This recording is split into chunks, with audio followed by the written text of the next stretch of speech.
Bonjour à toutes et à tous. Je me présente Claudine Auger-Saint-Onge, conseillère à la transition écologique au Lab 22 et heureuse responsable de la programmation de cette belle journée. Bonjour à toutes et à tous. Vous voyez la petite voix.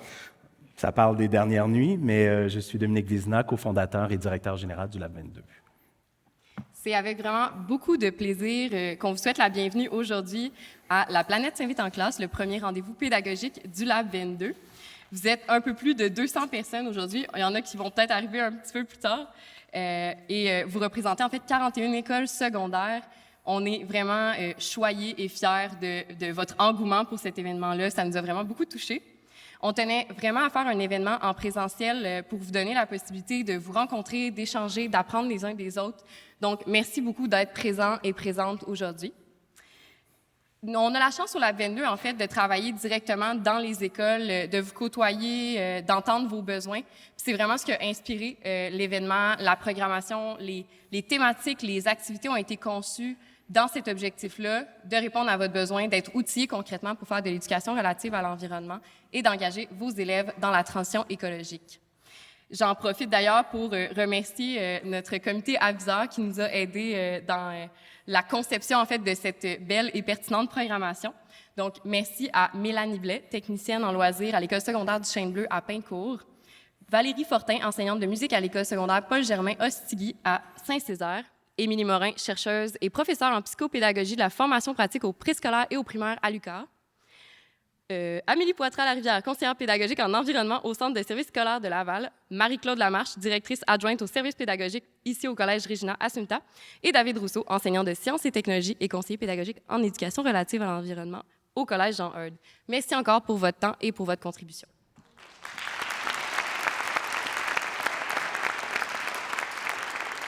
Alors voilà, merci à chacun et chacune d'entre vous. Pour ma part, j'aimerais remercier nos précieux partenaires sans qui cet événement n'aurait pas lieu.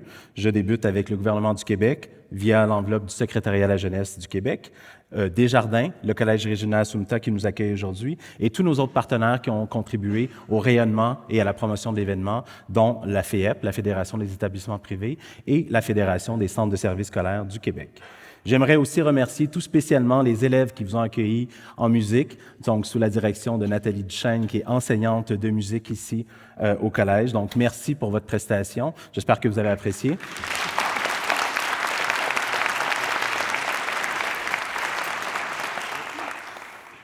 Comme Claudine le soulignait tout à l'heure, en fait, cet événement pédagogique, c'est le premier, en fait, premier événement de nature pédagogique qu'on organise depuis le lancement, en fait, depuis la création du Lab 22 en août 2020. On est vraiment très fiers de vous accueillir ce matin pour ce premier rendez-vous.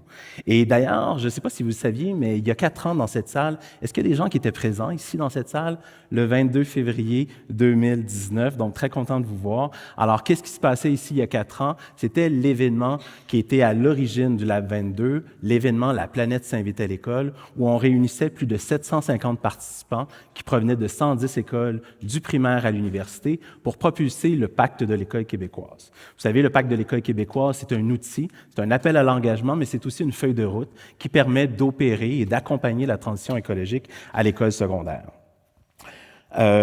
Comme je le mentionnais tout à l'heure, le Lab 22 existe depuis un peu moins de 3 ans. Donc, nous sommes encore dans nos premières années, mais on a réalisé de très belles choses. Et d'ailleurs, je tiens à remercier l'équipe du Lab qui est présente aujourd'hui. En date d'aujourd'hui, nous accompagnons 32 écoles secondaires de 7 régions qui touchent et rejoignent 60 000 jeunes et adultes dans cette démarche de transition écologique à l'école. Parmi les projets que nous réalisons, il y en a plusieurs, en fait, qu'on a démarré, en plus de la démarche d'accompagnement et de soutien de la transition écologique à l'école. Il y a le projet Plan Z, qui est réalisé en collaboration avec l'organisation Futur Simple.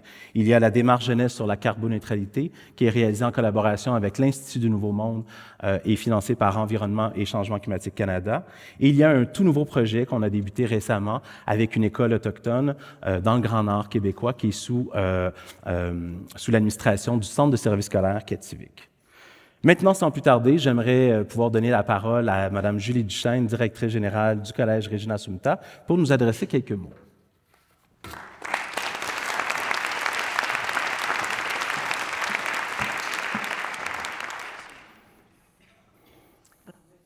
Je vais me tasser un petit peu. Monsieur Vézina, directeur général du Lab 22, membre du comité organisateur, partenaire invité, chers collègues du grand réseau de l'éducation, bienvenue à notre collège.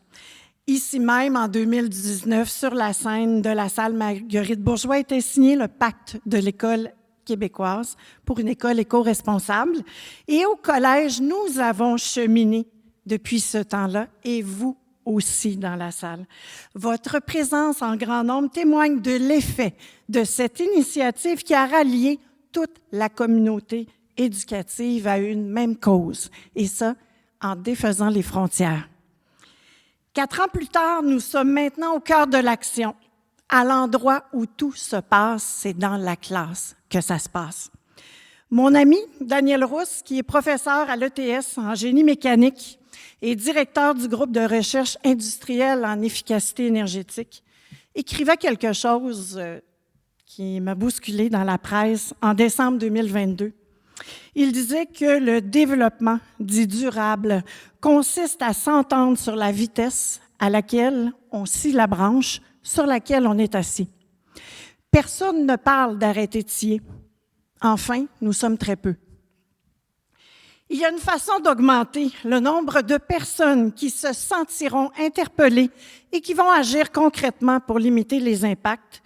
La seule façon, à mon avis, c'est de toucher le cœur des jeunes qui sont actuellement dans nos classes, en leur offrant des projets qui sont motivants, en leur offrant un espace dédié dans le cadre des différentes matières pour trier l'information, débattre, réaliser qu'ils ont le pouvoir d'agir et qu'il est encore temps de le faire. Pour y arriver, il faut accepter de faire des choix, il faut accepter de prioriser, ce qui représente un gros défi dans le tourbillon constant dans lequel nous sommes souvent emportés en éducation. Je tiens à saluer notre conseillère Philippine, notre conseillère à la transition écologique qui nous accompagne. Merci à toute l'équipe du Lab 22 de nous offrir cette journée qui nous permettra de réfléchir ensemble sur le comment on est rendu à cette étape-là. Comment faire? Comment, en partageant des idées, en explorant de nouvelles pistes créatives. Bon rendez-vous pédagogique.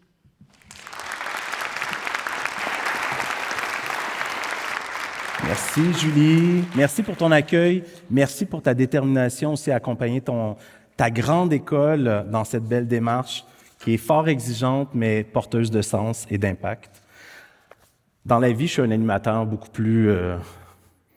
je suis un peu moins DG qu'un chef d'orchestre, un animateur. Alors, ce que je vais vous proposer pour démarrer, question de soulever un peu la foule, je vais vous proposer une activité matinale pour qu'on puisse se reconnaître mutuellement, savoir qui est dans cette salle. Alors, je vais vous présenter 3 affirmations. La première, ça va être pour reconnaître qui participe à l'événement ce matin. Et les 2 autres, ce sera pour voir un peu qui sont les écoles qu'on accompagne, ainsi de suite. Alors, la première affirmation, quand je vais vous nommer, soit par votre fonction, votre titre ou d'une autre façon, je vous invite à vous lever. Alors, on débute avec qui participe à l'événement aujourd'hui. Alors, j'inviterai maintenant les enseignants de mathématiques et de sciences à se lever. Vous êtes nombreux. Merci d'être avec nous. Excellent. Alors, on poursuit avec les enseignants de français et d'univers social.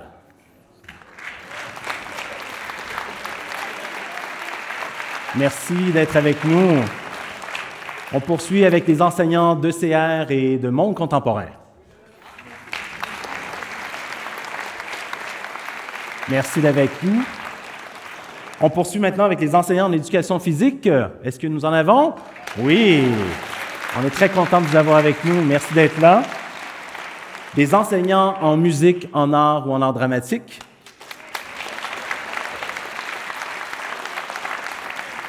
Je crois que nous avons aussi quelques membres de la direction des services pédagogiques de différentes écoles et conseillers pédagogiques.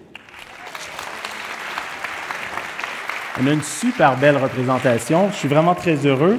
Et je terminerai avec des représentants d'associations, organisations ou fédérations. Voilà. Vous avez remarqué, d'un seul coup d'œil rapidement, on est assez complet quand même. On a une belle communauté.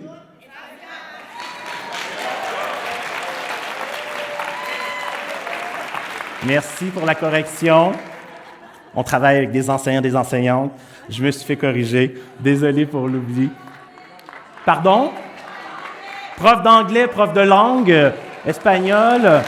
Oh, voilà. Merci. La vie étudiante, technicien en loisirs, AVSEC. Voilà. Alors, je poursuis avec une deuxième affirmation. J'ai déjà fait vivre à mes élèves des activités pédagogiques ou éducatives qui touchent l'éducation à l'environnement en classe ou dans mon école.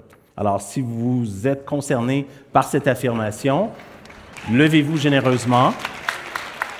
Félicitations.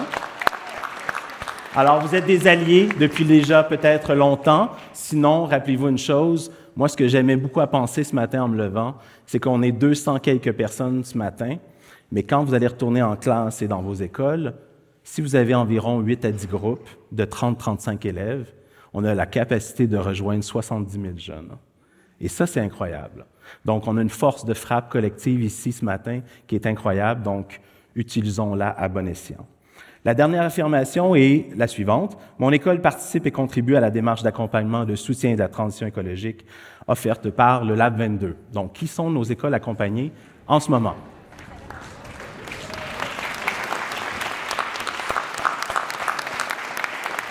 Merci pour votre audace, merci pour votre engagement, votre résilience et votre combat quotidien à faire valoir cette démarche-là dans votre école. C'est très important et c'est le début d'une grande chose. Pour celles et ceux qui sont restés assis, je vous invite à vous diriger au kiosque du Lab sur l'heure du dîner. Vous allez pouvoir vous inscrire pour la prochaine année ou les années subséquentes. On est actuellement en plein recrutement pour la cohorte 3, donc de 2023 à 2026, mais on peut prendre aussi votre intérêt pour les 2 prochaines cohortes qui viendront à l'année 4 et à l'année 5, ainsi de suite.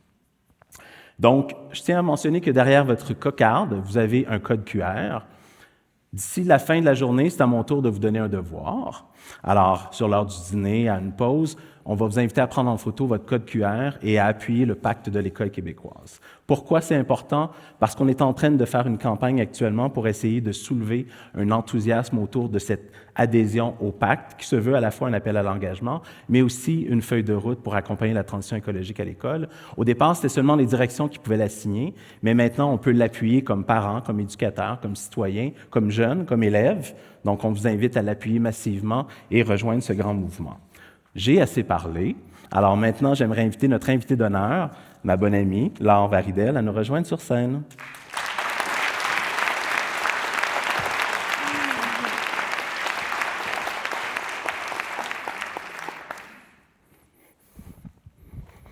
Bonjour à toutes, bonjour à tous et à toutes. D'abord, vous dire à quel point je suis heureuse d'être parmi vous ce matin, vous qui êtes des acteurs et actrices de changement.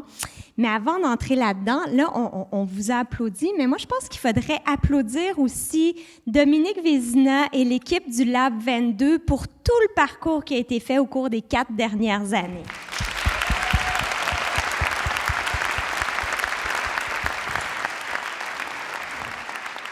Bravo! Il a fallu beaucoup de détermination. En plus, dans ces 4 ans-là, il y a eu la pandémie, il y a eu beaucoup de défis de toutes sortes de types. Et malgré ça, on voit comment la vague a continué à se poursuivre en éducation relative à l'environnement comme ils l'ont fait.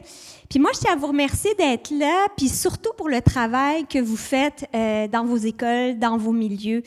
Moi, je ne serais pas la personne que je suis aujourd'hui si je n'avais pas croisé sur ma route, quand j'étais au secondaire, des professeurs qui m'ont ouvert l'esprit. Je venais d'un milieu très modeste, un milieu où mes parents n'étaient pas allés à l'école très, très longtemps. Puis c'est des professeurs, des gens qui étaient aussi impliqués dans le mouvement parascolaire, qui m'ont permis de comprendre non seulement l'ampleur des enjeux puis des questions sociales et environnementales qui en sont venues à finalement occuper pas mal toute ma vie, mais surtout de réaliser que même si j'avais juste 15 ans, j'avais le pouvoir de contribuer à changer les choses. Puis cette étincelle-là, qui a été allumée par des gens comme vous, elle m'a permis après de continuer à essayer partout autour de moi de transformer la société dans laquelle on se trouve. Fait que merci vraiment. Je sais que c'est pas toujours facile. Je sais que vous êtes dans des machines, dans des systèmes qui font pas toujours la place qu'ils devraient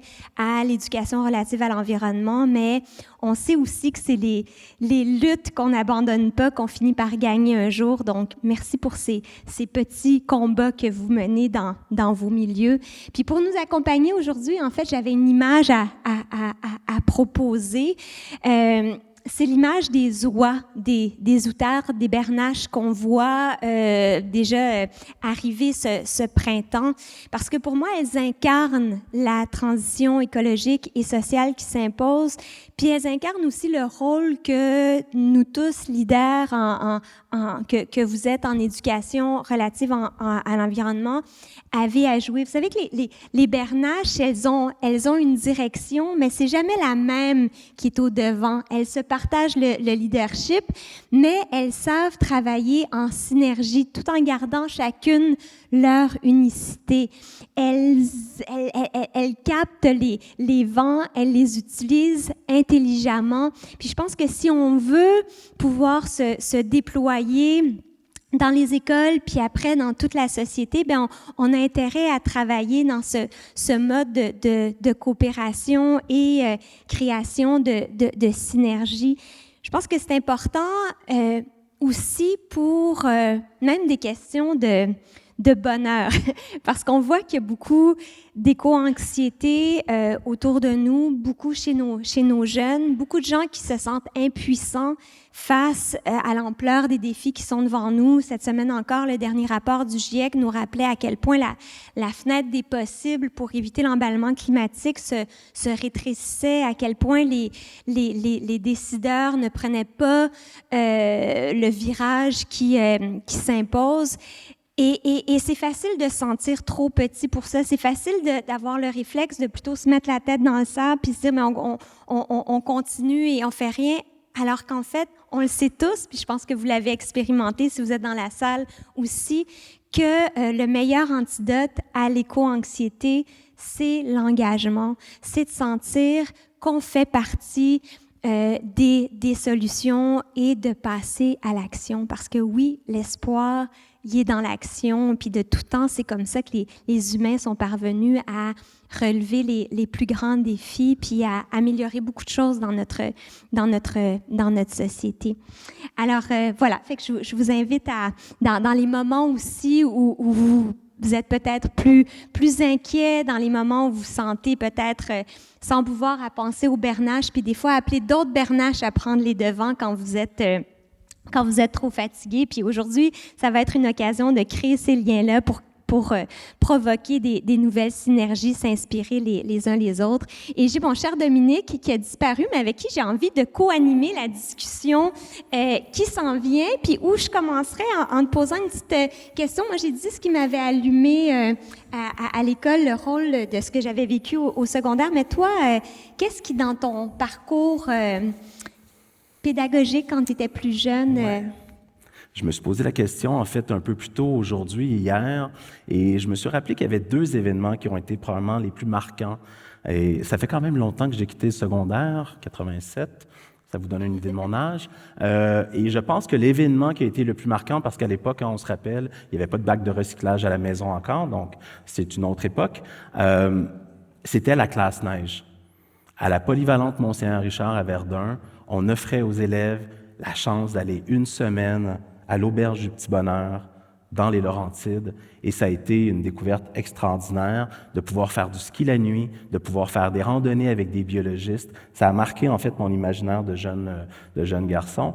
Et la deuxième chose, c'est pas nécessairement lié à l'école, mais c'est en quittant le parcours universitaire, je me suis embarqué dans un séjour avec Québec sans frontières pour faire un stage au Sénégal, où je me suis rendu compte, en effet, que les enjeux d'environnement, ici versus à l'étranger, sont diamétralement opposés, mais ils sont interreliés. Donc, ça a été les 2 événements marquants. Puis toi, si je te pose la même question, Laure, ça a été quoi l'événement peut-être qui a marqué ou en tout cas qui a été propulseur de ta mobilisation citoyenne? Moi, je me rappelle d'une présentation qui avait eu lieu, j'étais en secondaire 3, par le Club 2/3, à l'époque, des jeunes qui revenaient du Burkina Faso, puis qui avaient des diapositives qui nous montraient des images, puis qui nous parlaient de jeunes qui pouvaient pas continuer à aller à l'école, de problèmes de malnutrition, de problèmes d'accès à l'eau. Puis moi, je me voyais, tu sais, tous les matins chialer pour aller à l'école, tu sais, trouver que la crème Bodwick que ma mère me faisait le matin était franchement pas très bonne, puis réaliser que, tu sais, je faisais pipi caca dans de l'eau potable. Puis là, je me suis dit, mais tu sais, qu'est-ce que c'est que ça? Cette espèce de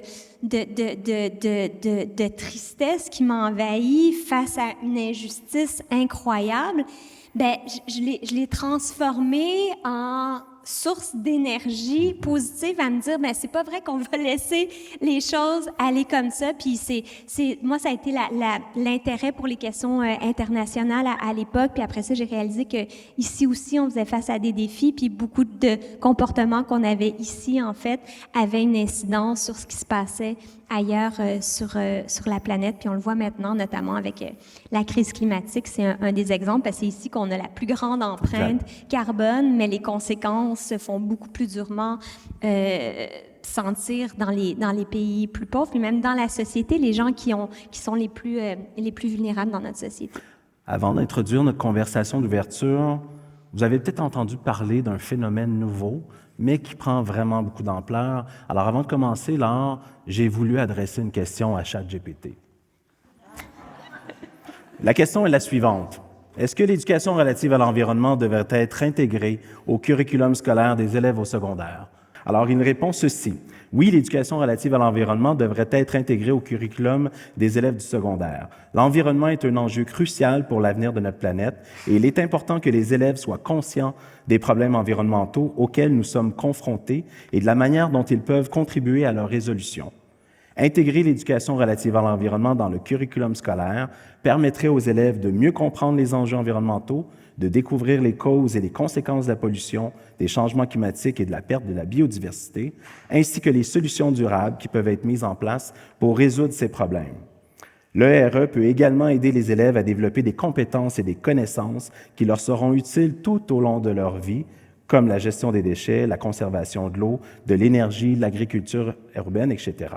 En somme, l'intégration de l'ERE dans le curriculum scolaire est essentielle pour sensibiliser les jeunes à l'importance de l'environnement et pour les aider à devenir des citoyens responsables et engagés pour la protection de la planète. Merci, ChatGPT.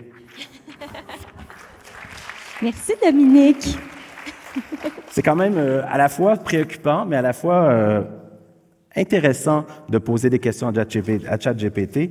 Alors, sans plus tarder, on va commencer, on va accueillir nos invités. Donc, vous avez vu la thématique de notre conversation d'ouverture, l'ERE comme projet éco-citoyen pour l'école d'aujourd'hui. Alors, je te laisse inviter nos premiers invités. Nos deux vedettes, nos deux élèves de l'école Mont-Saint-Sacrement à Québec de secondaire 5. Alors, j'invite Marie Maltais et Olivier Cloutier à venir nous rejoindre sur scène.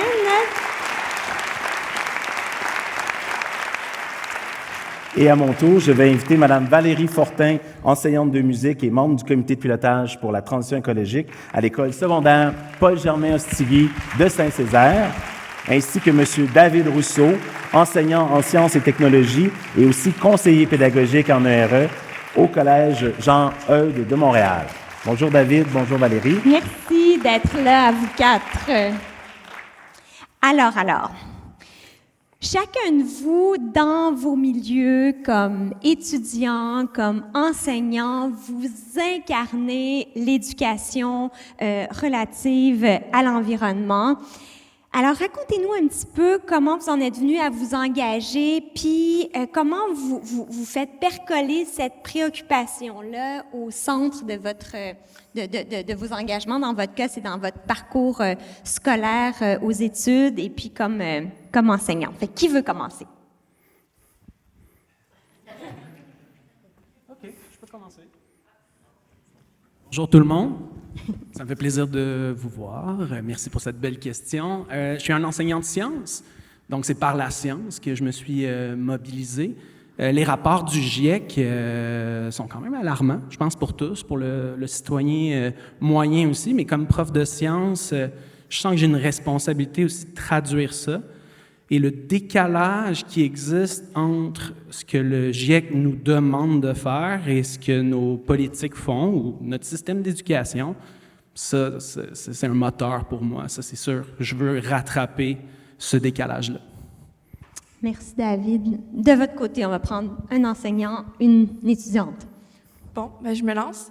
En fait, moi, ce qui m'encourage vraiment, pourquoi j'en suis là présentement, là, c'est, en fait, je suis rentrée avec la manifestation de 2019. J'étais à Montréal. Et ce qui me motive vraiment, c'est de voir des gens autour de moi qui me disent être inquiets, qui me disent ne pas sentir qu'ils ont la capacité d'agir. Donc, c'est vraiment ça qui me motive, d'essayer d'encourager là, les jeunes à prendre l'action, puis à agir dans leur milieu, là. Merci. Bonjour. Donc, moi, j'essaie de profiter, premièrement, du lien direct que j'ai avec 200 élèves dans ma classe à chaque semaine pour ouvrir la discussion le plus souvent possible et pour juste dire que je me sens personnellement concernée, engagée par rapport aux enjeux environnementaux. J'essaie aussi de les questionner, eux, pour savoir où ils se positionnent. Juste le fait de nommer les choses, juste le fait de dire que ça existe, je pense que c'est important. J'essaie d'être cohérente aussi par rapport à des valeurs que j'affiche. Donc, quand j'organise un concert, je me questionne sur les produits qui vont être offerts à la cantine, par exemple.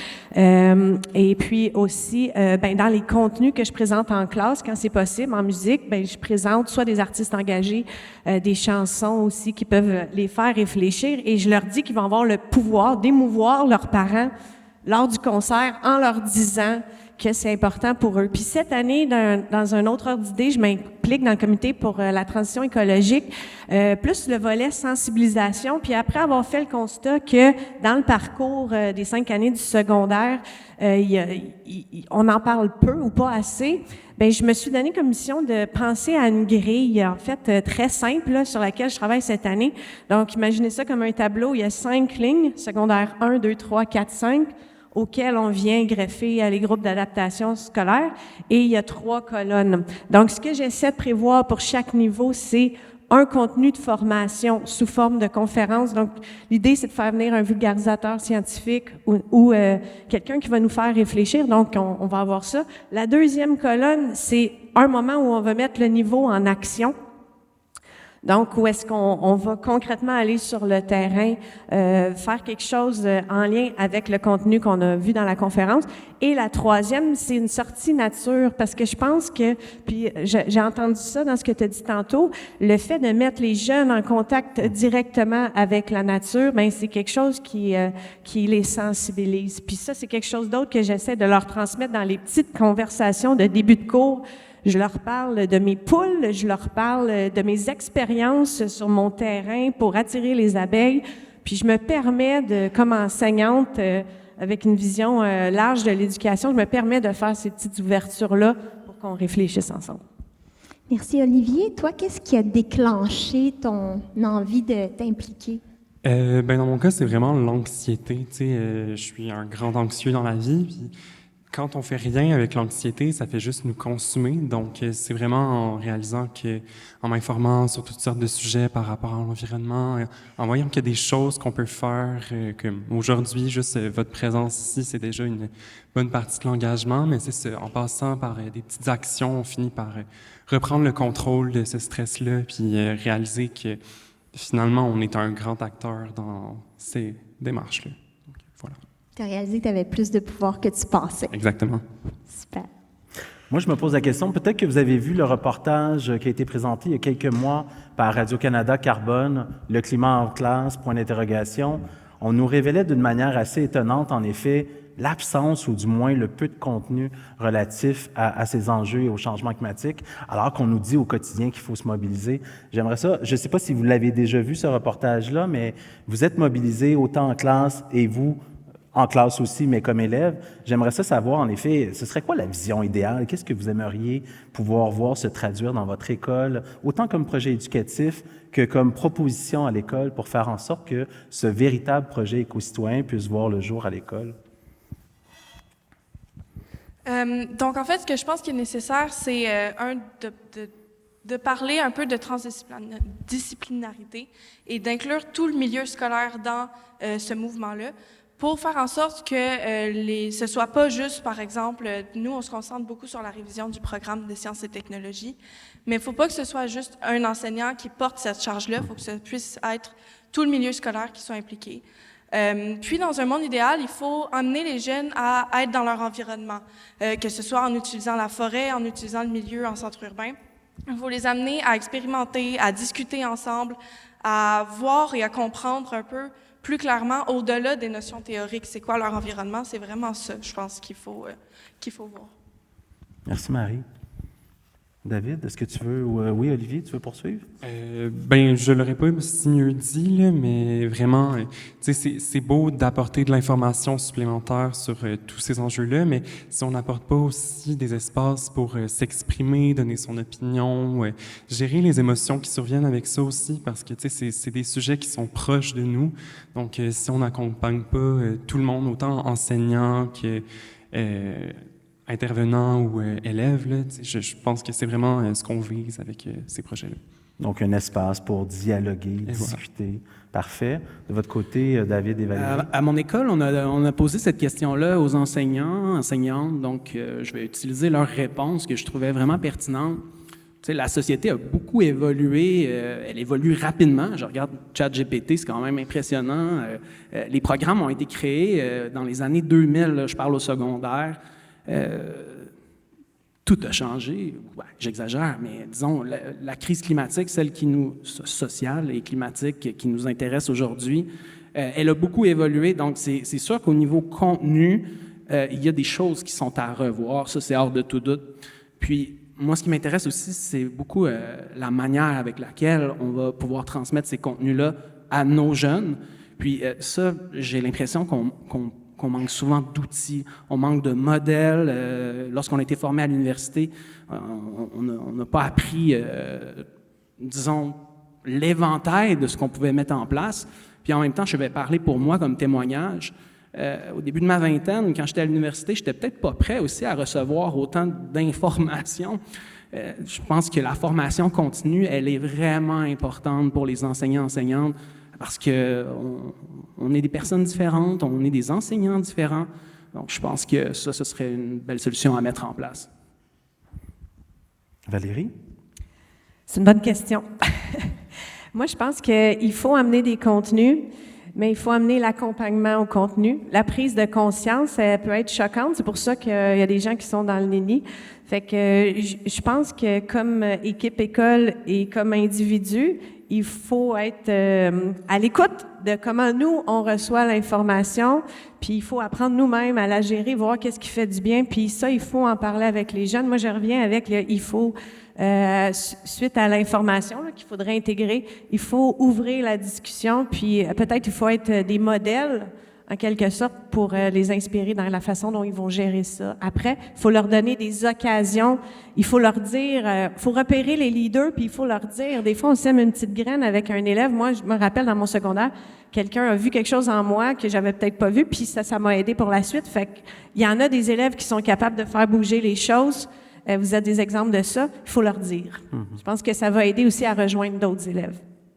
Très intéressant. Donc, des espaces d'échange. David, tu mentionnais formation continue, la formation des maîtres aussi. Hein? Il y a une nouvelle formation qui est offerte par l'UQAM, notamment pour pouvoir permettre à des enseignants déjà en fonction, des enseignantes déjà en fonction, d'aller un peu plus loin au niveau de l'ERE. Et une chose que je retiens, moi, qui m'apparaît fondamentale, notamment dans la démarche qu'on opère avec nos écoles, c'est que c'est un projet collectif d'une communauté éducative. Et tantôt, j'ai oublié de vous nommer là, les profs d'anglais, les AVSEC, les techniciens en loisirs, les enseignants, les membres de la direction. Ce projet-là n'a de sens que parce qu'on décide, comme collectivité et comme communauté éducative, de se donner un projet à la fois éducatif, mais à la fois très opérationnel dans tout ce qui se vit autour de l'école. Moi, ce que je trouve intéressant quand je vous entends, c'est qu'on saisit à quel point c'est important, oui, de donner de l'information, de toucher la tête, d'avoir toutes les données scientifiques, la compréhension de ce qui est en train de se passer, mais à quel point aussi c'est important de toucher le cœur, d'être à l'écoute des émotions, puis de voir comment est-ce qu'on peut finalement équilibrer les deux, nourrir les deux, puis ça, c'est effectivement à travers des interventions pédagogiques dans toutes les disciplines qui sont possibles, puis en créant des occasions de tisser des liens entre ces enjeux-là, mais de tisser des liens aussi entre les différents intervenants dans l'école, avec la communauté des jeunes, puis les directions, donc top-down, bottom-up, puis finalement de manière transversale. Je trouve que c'est très instructif de vous entendre. Puis dans votre cas, en fait, vous en êtes vite venu à réaliser qu'il fallait aussi faire changer les politiques, que ça pouvait pas tout reposer sur le bon vouloir, l'intégration de personnel motivé dans les écoles. Fait que, racontez-nous un petit peu comment ça s'est passé, puis qu'est-ce qui progresse de ce côté-là pour vous? En fait, nous, c'est au printemps 2022, je dirais qu'on a vraiment commencé à plus engager. J'ai publié une espèce de rapport article dans la revue Spectre de l'AESTQ, qui, grossièrement, montrait un peu les lacunes de la maternelle 4 ans au secondaire 5 en termes d'enseignement relatif aux enjeux environnementaux. Puis là, suite à ça, une espèce de table ronde s'est mise en place avec différentes personnes, différents profs, différents experts de différents endroits. Et cette table ronde-là avait comme objectif d'essayer de réfléchir sur la question de comment on peut faire changer les choses. Donc, l'été a passé, puis après ça, à l'automne, Olivier s'est rajouté et on a construit un sondage, une consultation qu'on fait auprès des jeunes présentement, qui est toujours en cours, de la 5e année primaire au cégep pour essayer d'avoir un aperçu de ce qui est déjà fait et de ce que les jeunes aimeraient avoir comme enseignement dans leur milieu. Je te laisserai continuer. Oui, puis c'est ça. À ce moment-là, quand on a commencé à avoir des réponses, nous, ce qui nous intéressait, c'était aussi d'aller rencontrer des jeunes dans des écoles pour comprendre comment ils vivaient vraiment dans leur quotidien. Puis, honnêtement, les témoignages qu'on a eus des quelques élèves qu'on a eu le temps de rencontrer, là, c'était vraiment inspirant. Autant certains élèves étaient vraiment très préoccupés, il y en avait d'autres qui ne se sentaient pas assez outillés pour comprendre c'était quoi. Puis on est allé au primaire seulement pour rencontrer des jeunes, là, mais on avait des disparités en termes de compréhension de ces enjeux-là. Puis c'était, en tout cas, personnellement, je ne sais pas pour toi, Marie, mais ça nous a vraiment motivés à continuer, de voir que, OK, les jeunes sont vraiment intéressés avec ces sujets-là, mais est-ce qu'on est capable justement de leur donner ce qu'ils veulent? Est-ce qu'ils vont être motivés, tout ça? Donc, voilà. Bravo, vraiment. Très belle mobilisation. Chapeau. Oui. On en veut plus des jeunes. C'est ce qu'on est en train de former, des jeunes éco-citoyennes et éco-citoyens responsables, soucieux et mobilisés. C'est ça qu'on veut. Moi, je serais curieux de vous poser la question à Valérie et David. Il y a des défis, mais il y a aussi des leviers qui favorisent la mise en place de ces projets à l'école ou l'intégration d'un objectif dans le projet éducatif. Ça a été quoi vos leviers à vous? Comment déclencher tout ça pour faire en sorte que la communauté embarque, la communauté éducative dans ce projet-là? Bien, en fait, on est dans le début encore, mais en réfléchissant au levier, tantôt, je t'ai remercié en coulisses parce que je me suis informée de toute la démarche qui a été faite. Le fait que le pacte a été écrit, le fait que le Lab 22 permette un accompagnement dans les écoles, chez nous, le fait que le directeur de l'école soit lui-même sensibilisé, puis ait lui-même inscrit l'école, ben ça l'a dégagé du temps, ça l'a dégagé des ressources. Nous aussi, c'est Philippine qui nous accompagne. Fait que juste le fait qu'elle s'occupe de planifier les réunions, de mettre ça à l'agenda, qu'elle coordonne, qu'elle laisse des traces de tout ça, ça fait déjà un point de départ. Puis là, ensuite de ça, au début, ça prenait de la patience parce qu'on était dans la consultation. Puis bon, j'étais habitée par le désir de passer à l'action. Mais là, cette année, je me rends compte que ça porte ses fruits. Fait que je dirais vraiment les leviers, c'est les choses qui ont été mises en place avant. Puis là, je pense que ce qui se passe cette année, ça pourrait être le levier pour ce qui va se passer l'année prochaine. Fait que c'est une course à relais ou un vol de bernache, quelque chose comme ça. C'est une bonne question. Je pense que mon levier est vraiment simple, là. C'est probablement le même que les gens qui sont en avant de moi, ce sont les jeunes. Je pense que c'est ça qui fait qu'on se lève le matin puis qu'on a envie d'aller travailler.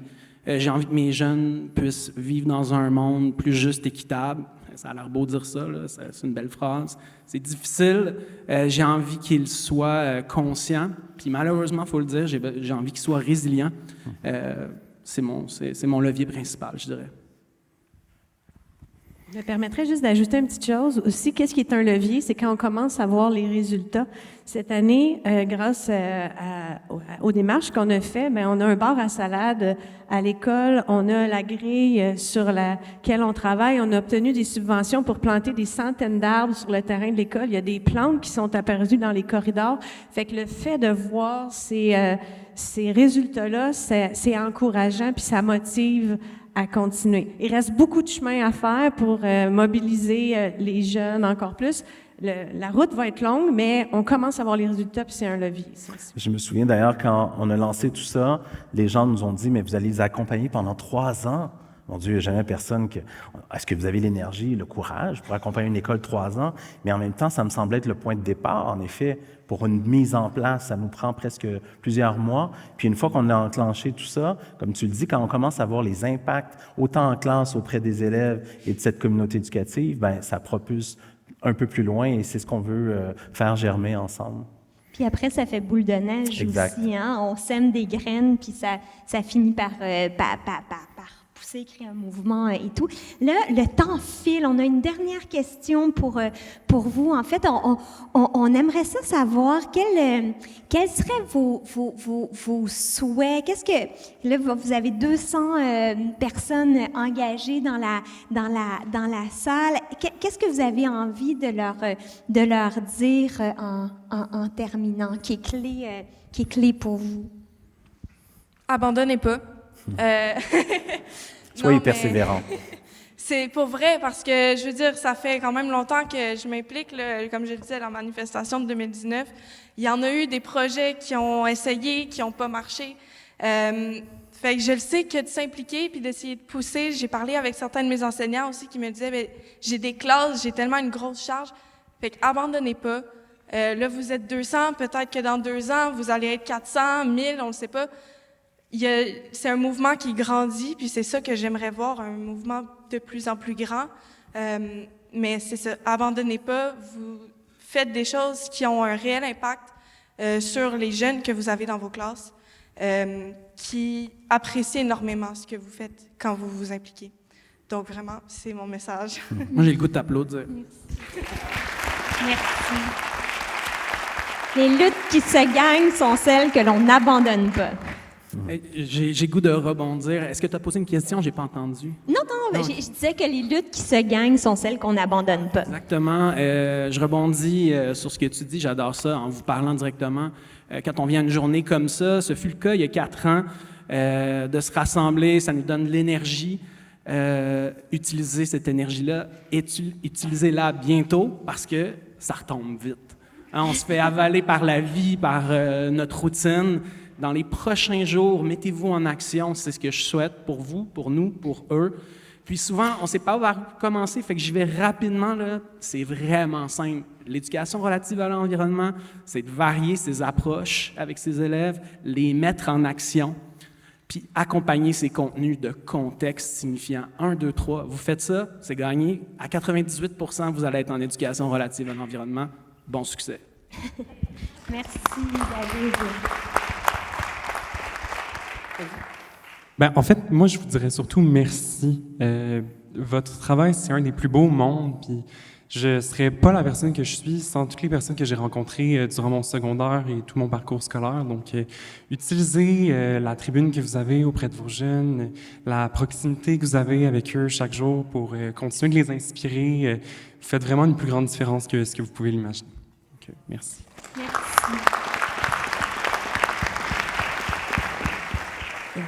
J'ai le goût de dire quelque chose que je dis à mes enfants. Des fois, essayez de voir ce que vous avez et non pas ce qui nous manque. Et puis, il faut voir aussi ce qui nous manque. Mais là, j'ai le goût de dire, qu'est-ce qu'on a comme système éducatif québécois? Bien, on a accès à tous les jeunes Québécois pendant 12 ans de leur vie. C'est pas rien. Au quotidien, on a un lieu privilégié pour tisser avec eux des liens, pour les rejoindre dans le sensible. On est capable, avec l'expérience, d'aller sous la carapace, entre les écouteurs, puis le... Fait que je pense qu'il faut se servir de ça. On est formé pour expliquer, on est formé pour synthétiser. On fait ça au quotidien. On a des milieux de vie à dynamiser. On a des terrains d'école, on a des bâtisses qu'on peut rendre plus belles. Puis en plus, ces écoles-là sont au cœur de toutes les communautés du Québec. Fait qu'il faut pas sous-estimer ce qu'on a déjà. Puis je pense qu'il faut le mettre à profit. Wow. Bravo! C'est comme une bouffée d'air, ERE. Donc, merci à chacune d'entre vous. Marie, merci de t'être déplacée puis de venir passer. Olivier et Marie vont passer la journée pour aller vous écouter, vous voir, pour revenir en fin de journée pour nous donner leurs a priori sur la journée, leurs coups de cœur. Donc, merci Marie et Olivier d'être avec nous. Merci Valérie, David. Vous êtes des locomotives à votre façon, puis j'apprécie énormément ce que vous faites au quotidien pour permettre d'influencer ces jeunes. Donc, continuez votre beau travail. Lange, je te remercie d'être avec nous ce matin. C'est toujours une inspiration d'être en ta présence et j'espère que vous allez recevoir toute cette énergie-là et qu'elle habite vos réflexions dans la journée. Et comme le disait David, je pense que c'est important. Il faut ne pas trop tarder avant de mettre en œuvre, de tenter, d'expérimenter et faire vivre cette ère à nos élèves. Merci à toi, Dominique. Merci à vous tous et toutes. Merci. Merci.